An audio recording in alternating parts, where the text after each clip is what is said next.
Hello, YouTube! It's the time of the week where I go over the comments and everything else under the sun.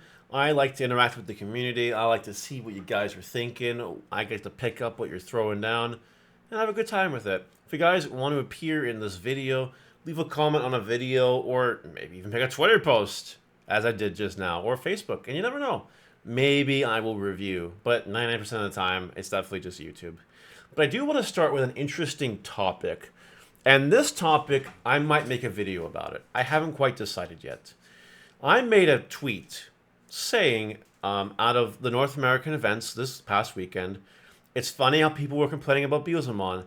Yeah, Beelzemon didn't win a single one. Along Mao. And then we have Clyde TCG here that says, don't think the problem was just that it's strong. It's that it's also just unfun to play against when you're just watching your opponent play solitaire. And then I responded, depends on what you play. I agree, Beelzemon can be solitaire, but if you don't want them to solitaire all over you, just play a mirror match where you play BT2 Imp and start at 14 Beelstar. If you play almost anything else, though, you're choosing solitaire. And then he responds, if the only alternative to not watching my opponent's solitaire is to play a solitaire deck and myself, doesn't seem like a choice. And then I respond, I agree, but that's just a hand we're dealt. So, here's the thing. First of all, this Clyde guy is Jackson. Jackson and I are both on luxury. We're batting for the same team. You know what I mean? We're fighting the same cause. We belong together. That's fine. He tops like every One Piece tournament he plays in. I top in like every Digimon tournament I play in. Whatever. We're two sides of the coin. That's fine.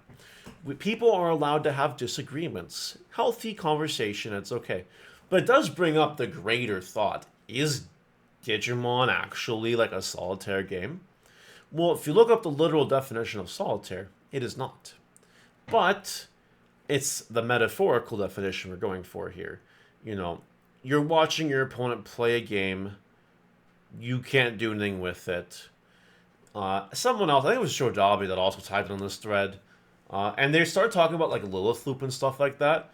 Also solitaire decks, but the difference is Beelzemon is just faster and can interact and can actually deal with you. Unlike Lilith Loop, that can't deal with your stuff as effectively, takes longer to set up, bippity boppity boo, all that fun stuff.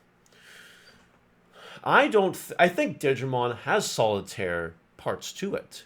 I think that if you decide to play something like Ancient Greymon or Grandis, you are choosing to like just not play with your opponent, right? If I'm playing Ancient Greymon in a format where people are playing Opposite Security, I'm just saying I don't actually want to play the game with you. I just want to win, and that's a choice that I make. It's a choice that some players make when they decide to play certain decks. My Beelzemon deck is different. Luca's Beelzemon deck is different. Other people that took it on, different. We capitalize on BT2 Whipmons and Beelstars so that there's actually interactability in our mirror matches. It is not solitaire. And I don't necessarily agree with the point that if the only alternative to not watching my opponent's solitaire is to play a solitaire deck myself, it doesn't seem like much of a choice.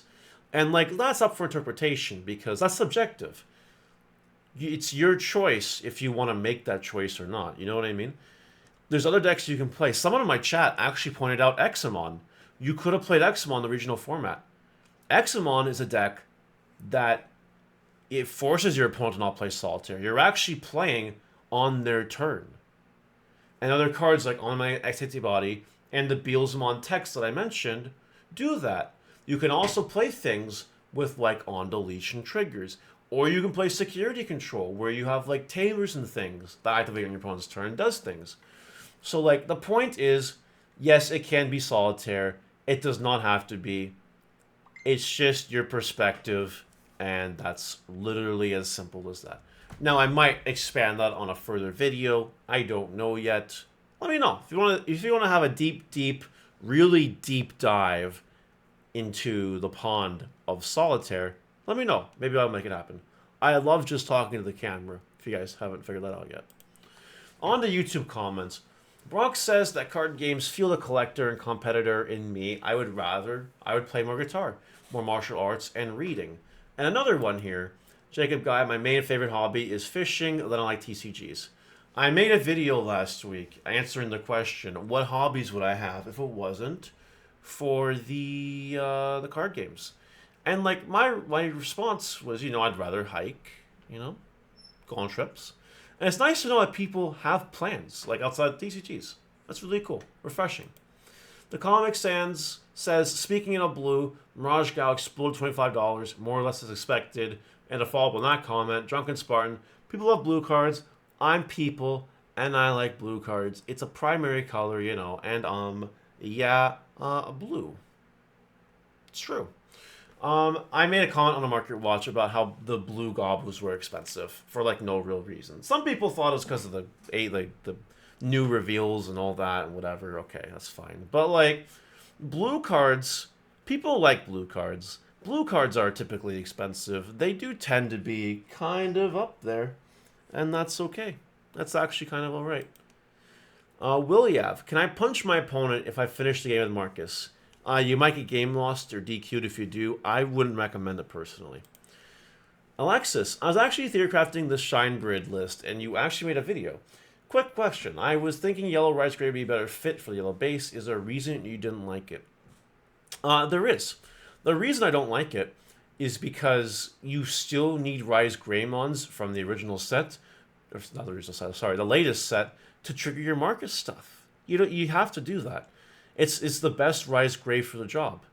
Can you play Yellow Rise Greymons? You can. I was testing that. It was fine. I just decided not to for the deck profile. So if you want to do it, go for it. I don't think it's a bad idea at all, honestly. We have Jake Allen. I feel like the main problem I see, more so in Digimon than other games, is people thinking their locals is the meta. If a locals has one or two really good players, they can overcome bad matchups, which makes the locals think that the matchup is better than it actually is. I think this is true. This reminds me of a meme that came from one of my streams one day, where someone said, we're not worried about Quartzmon because it's not a problem in our locals. Which was the funniest thing I've ever heard. And retrospectively, it's so dense. Because, just because your locals doesn't think Quartzmon's a problem, doesn't mean, A, you can't get Quartzmon at regionals. B, doesn't mean it's not a problem anywhere else. It's a very micro view on the whole topic. So, the locals has one or two really good players that can overcome bad matchups. It makes the locals think that the matchup is better than it really is. Skill diff matters in Digimon. It does. It's not just a skillless game. If you know the meta, if you know the interactions, and you know a deck's choking points, and you know how to pilot your deck to capitalize on those, you will do better.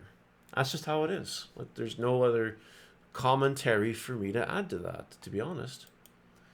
Next, we have Thunder Thor. As a Diaboromon player, love hearing you say Quartz Diaboromon stuff just doesn't work almost immediately after seeing GFG Today report and a Diaboromon getting 4th place. Look, and I say this running 2 locals a week on average. Local results are cool, but local results are foremost testing. I don't consider local results much of anything, honestly. It's playtesting.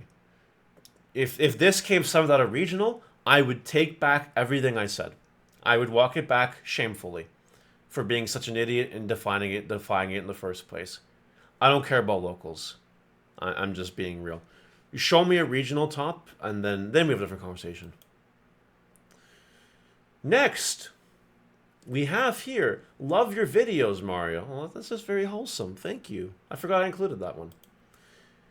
Hina may be rising due to speculation on EX05, says Trip6. Now, I don't know anything about EX05, so if someone can indeed verify this in the comments, I would really appreciate it for sure.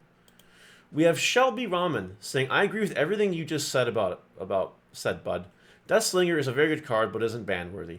I would be mad if they limited it, and that's coming from a black or gray player. Only time will tell if the hit to Impmon is enough to make the deck more balanced for play. I hope it does. I'm not fond of limiting cards. I think that the hitting of the Impmon will make Beelzemon a little more tolerable. It will not devastate Ultimate Cup format. It will not devastate future formats. I think it was a good hit. And of course, Deathslinger doesn't need a hit. There were some people in my video that disagreed with me. One guy even went as far as typing an essay. However, it's people like those that are part of the problem. That's okay. Not really a big deal, honestly. And final comment goes to 7th RXN. This ban list would have been cool in BT10, but it feels a little too late. Maybe, but I will say that Grandis was still doing things BT13 Japan. Maybe it's not too late after all. But there you go.